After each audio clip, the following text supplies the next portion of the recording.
August মাসে যে গণহত্যাটা হয়েছে, এই গণহত্যায় আমরা সবাই উদ্বিগ্ন ছিলাম, সাথে আমার সন্তানটাও ছিল।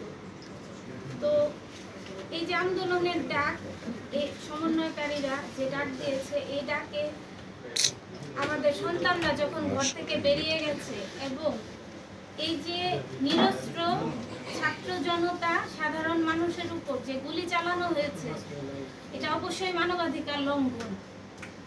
এই মানবাধিকার লঙ্ঘনের জন্য আমি আজকে আমার সন্তানের জন্য বিচার চাইতে এখানে আসছি অভিযোগ নিয়ে।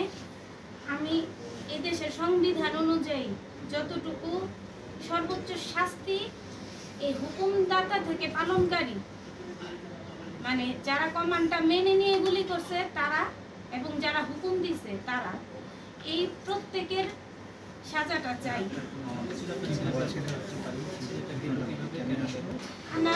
আনাস কয়েকদিন যাবতই ঘর থেকে বের হবে, আন্দোলনে যোগদান করবে। ওর বাবার অনুমতি ছিল না দেশের সার্বিক অবস্থা বিবেচনা করে, তো আনাস বের হতে মানে অনুমতি ছিল না বিধায় বের হতে পারে না। কিন্তু যখন 4ই আগস্ট যখন সমন্বয়করা বলে যে প্রতি পরিবার থেকে একজন হলেও আসেন, সেই দায়বদ্ধতা থেকে আমার সন্তান আমার পরিবারের একজন হয়ে সকালে আমাদের কাউকে না জানিয়ে চিঠি লিখে ঘর থেকে বের হয়ে গেছে। কি লিখেছিল আপনাকে?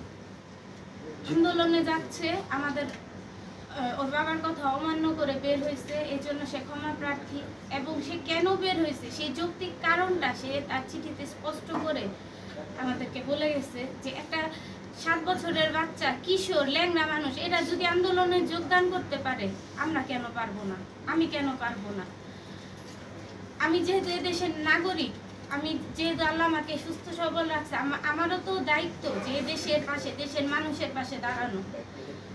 সেই যে দায়বদ্ধতা, সেখান থেকে আমার এই ছোট্ট শিশু বা কিশোর বাচ্চাটা নিজেকে আটকায় না রাখতে পেরে আমাদের কথা অমান্য করে ঘর থেকে বের হয়ে গেছে একটা চিঠি লিখে যে মা আমি আন্দোলনে যাচ্ছি, যদি বেঁচে ফিরি তো ফিরলাম, আর যদি না ফিরি কষ্ট পায়ও না তোমরা। যে এই যে ঘরে বসে এই যে জিনিসগুলা কষ্ট করে দেখার চাইতে ওই রাস্তায় নেমে গুলি খেয়ে মৃত্যুটা ওর জন্য বেশি সহজ ছিল, মানে বেশি এতটা কষ্ট দিচ্ছিল তাকে যে তার ঘরে থেকে কষ্ট পাওয়ার চাইতে রাস্তায় যে শহীদ হয়ে যাওয়াটা সে বেশি মানে শ্রেয় মনে করছে, শ্রেষ্ঠ মনে করছে। তারপর পুলিশের গুলিতে চাঙ্গারপুল একদম গলির ভিতরে, রাস্তার মানে মেইন রোডেও না, নিরস্ত্রভাবে আমার সন্তানটাকে গুলি করে মারা হয়েছে। সেখান থেকে আন্দোলনকারীরা তাকে তুলে নিয়ে মিটফোর্ড হসপিটালে পাঠাইছে। সে ওইখান থেকে আন্দোলনকারীরা আমাদের সাথে যোগাযোগ করে আনাসকে আমাদের হাতে দিয়ে গেছে এবং ওকে আমরা বাসায় নিয়ে আসছি ওই অবস্থায়, রক্তাক্ত অবস্থায়। কোন ক্লাসে পড়তো আনাস? 10ম শ্রেণীর ছাত্র ছিল। আনাসের গুলিটা বুকে লাগছে। প্রথমে হচ্ছে রাবার বুলেট ছোড়া হয়, সেই রাবার বুলেটও আনাসের গায়ে লাগে। তো এক পর্যায়ে তারা গুলির ভিতরে একটা সেফ জোনে অবস্থান নেয়, সেই সেফ জোনে তাকে গুলি করে মারা হয়।